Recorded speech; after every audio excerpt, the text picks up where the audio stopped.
दोपहर का सूरज अग्नि की तरह बरस रहा था। रवि ने अपना माथा पोंछा, उसका दिल भारी था।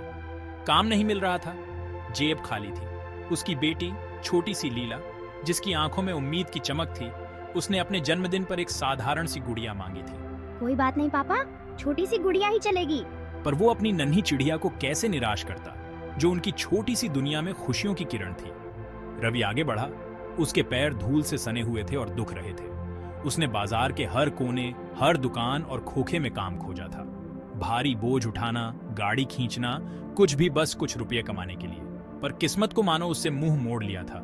दिन ढलता गया, सूरज नीचे होता गया, उसकी निराशा की परछाइयां लंबी होती गईं। लीला का जन्मदिन कल था। खाली हाथ वो उसका सामना कैसे करेगा? निराशा ने उसे घेरना शुरू कर दिया। पर तभी उम्मीद की एक किरण दिखाई दी। मंदिर। वो वहां जाएगा, भगवान के सामने अपना दिल हल्का करेगा। जरूर मुसीबत की इस घड़ी में उसकी प्रार्थना का जवाब मिलेगा। नए दृढ़ निश्चय के साथ रवि उस प्राचीन मंदिर की ओर मुड़ा, जिसकी सफेद दीवारें ढलती रोशनी में चमक रही थी। मंदिर का प्रांगण शांति का स्थान था। प्रार्थना के मंत्रों से हवा गूंज रही थी। वो घिसी हुई पत्थर की सीढ़ियों पर घुटनों के बल बैठ गया। हे भगवान शिव, मेरी विनती सुनिए। लीला बस एक छोटी सी गुड़िया चाहती है, मुझे राह दिखाएं। उसकी प्रार्थना उसके दिल से निकली। जैसे ही शाम ढली, रवि उठा। वो मंदिर से बाहर निकला। आसमान नारंगी और बैंगनी रंग में रंगा था। उसके दिल में एक नई उम्मीद जाग उठी थी। भीड़ भाड़ वाले बाजार से वापस चलते हुए रवि ने नदी के किनारे कुछ हंगामा देखा। लोगों की भीड़ जमा हो गई थी। एक बच्चा लकड़ी के एक टुकड़े से चिपका हुआ था। बिना सोचे समझे रवि ने खुद को उस उफनती नदी में झोंक दिया। उसकी नजरें उस डरे हुए बच्चे पर टिकी हुई थी। आखिरकार हिम्मत करके वो उस बच्चे को लेकर किनारे पर पहुंच गया। भीड़ ने तालियां बजाई। उनकी आंखों से आंसू बह रहे थे। उनके दिल उस अजनबी के लिए कृतज्ञता से भरे हुए थे, जिसने उनके प्यारे बच्चे को बचाया था। तुम हमारे रक्षक हो। रवि, जिसके कपड़े भीगे हुए थे और सीना ऊपर नीचे हो रहा था, उसने उन कृतज्ञ माता पिता को देखा। उसने एक पिता के दिल से काम किया था। वो एक बच्चे को खोने का दर्द समझता था। इसका कोई एहसान नहीं, कोई भी पिता ऐसा ही करता। व्यापारी ने जिद की और रवि के हाथ में सिक्कों से भरा एक थैला थमा दिया। कृपया इसे हमारी तरफ से एक नजराना समझकर स्वीकार करें।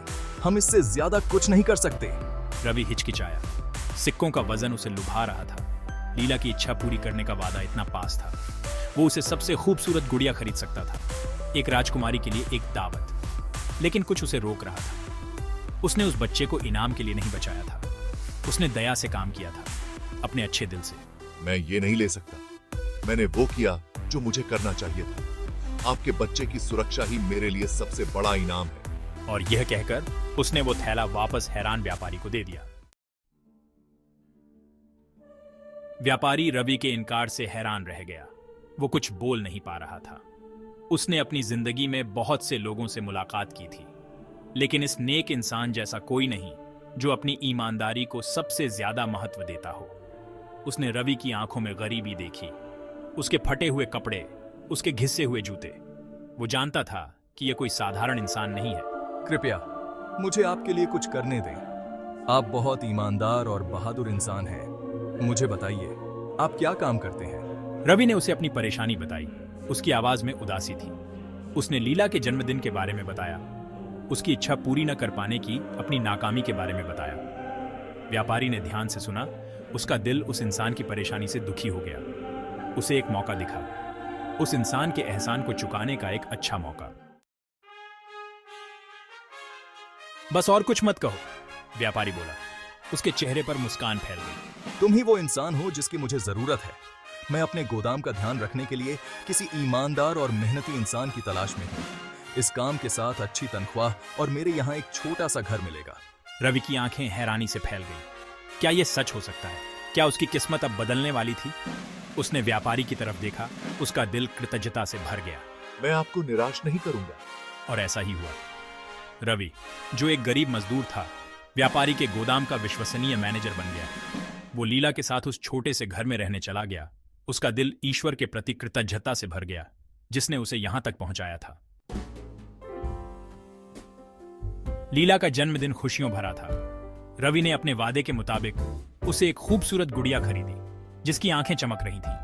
उसने उसे नए कपड़े, मिठाइयां और हर वो चीज खरीदी जो एक छोटी बच्ची चाहती है। लेकिन सबसे जरूरी बात यह थी कि उसने उसे अपना प्यार दिया, ऐसा प्यार जो सिर्फ एक ऐसा पिता दे सकता है जिसने मुश्किलों का सामना किया हो और जीत हासिल की हो। उस शाम उन्होंने लीला का जन्मदिन अपने नए घर में मनाया। छोटा सा घर हंसी, स्वादिष्ट खाने की खुशबू और प्यार और कृतज्ञता की गर्माहट से भर गया था।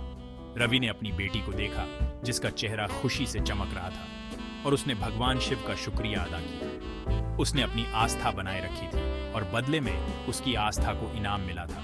जिंदगी अब बेहतर हो गई थी और रवि जानता था कि जब तक वो अपनी ईमानदारी, अपनी सच्चाई और अपनी आस्था को बनाए रखेगा, कोई भी मुश्किल उसके लिए बहुत बड़ी नहीं होगी। उसने सीखा था कि असली दौलत पैसे में नहीं, बल्कि दिल की अमीरी में, इंसान के चरित्र की ताकत में और ईश्वर में अटूट विश्वास में होती है। आगे के साल रवि और लीला के लिए अच्छे रहे। रवि अपनी मेहनत और लगन से तरक्की करता गया और व्यापारी के व्यवसाय का एक महत्वपूर्ण हिस्सा बन गया। लीला बड़ी होकर एक अच्छी और दयालु युवती बनी। उसका दिल दया और कृतज्ञता से भरा हुआ था। मैं वो दिन कभी नहीं भूला जब मेरी जिंदगी बदल गई थी। वो दिन जब मैंने एक बच्चे को बचाने के लिए नदी में छलांग लगाई थी। वो अक्सर यह कहानी लीला को सुनाता था, उसे याद दिलाता था कि असली साहस शारीरिक शक्ति में नहीं, बल्कि दूसरों की मदद करने की इच्छा में, सही काम करने के लिए खड़े होने में है, चाहे कितनी भी मुश्किलें क्यों ना आएं। याद रखना मेरी बेटी, ईमानदारी, सच्चाई की अहमियत और कभी भी अपने सिद्धांतों से समझौता मत करना, चाहे इनाम कितना भी लुभावना क्यों ना हो। उसने उसमें आस्था की ताकत भरी, यह विश्वास कि सबसे बुरे वक्त में भी एक रोशनी होती है, एक शक्ति होती है जो उनकी रक्षा कर रही होती है।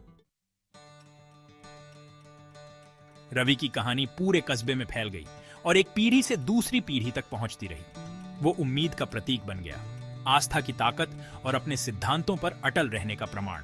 लोगों को मेरी कहानी से प्रेरणा मिली। उन्हें एहसास हुआ कि गरीबी और निराशा में भी इंसान अपने हालातों से ऊपर उठ सकता है।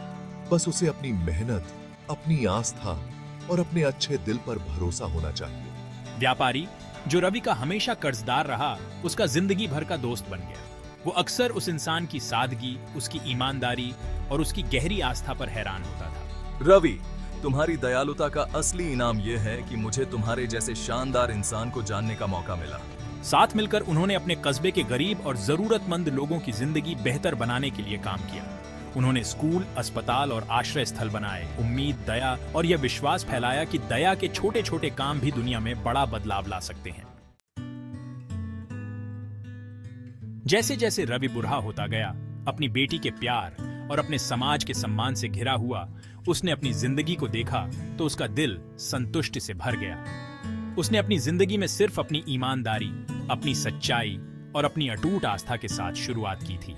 और आखिर में मुझे एहसास हुआ कि यही मेरे असली खजाने थे, ऐसी दौलत जिसे कोई पैसों से नहीं खरीद सकता। उसने मुश्किलों का सामना किया था, बाधाओं को पार किया था और जिंदगी की कसौटी पर खरा उतरकर और भी मजबूत, समझदार और दयालु बना था। असली खुशी पैसे में नहीं, बल्कि परिवार के प्यार में, लोगों के सम्मान में और सिद्धांतों से भरी जिंदगी जीने की संतुष्टि में होती है। उसने सीखा था कि आस्था का मतलब पूजा पाठ या अनुष्ठान नहीं है, बल्कि ईश्वर में अटूट विश्वास है। एक ऐसी शक्ति जो उनकी किस्मत का निर्धारण करती है, एक ऐसी शक्ति जो ईमानदारी, दया और अच्छाई को पुरस्कृत करती है। यह एक ऐसी आस्था थी जिसने उसे उसके सबसे बुरे वक्त में भी साथ नहीं छोड़ा।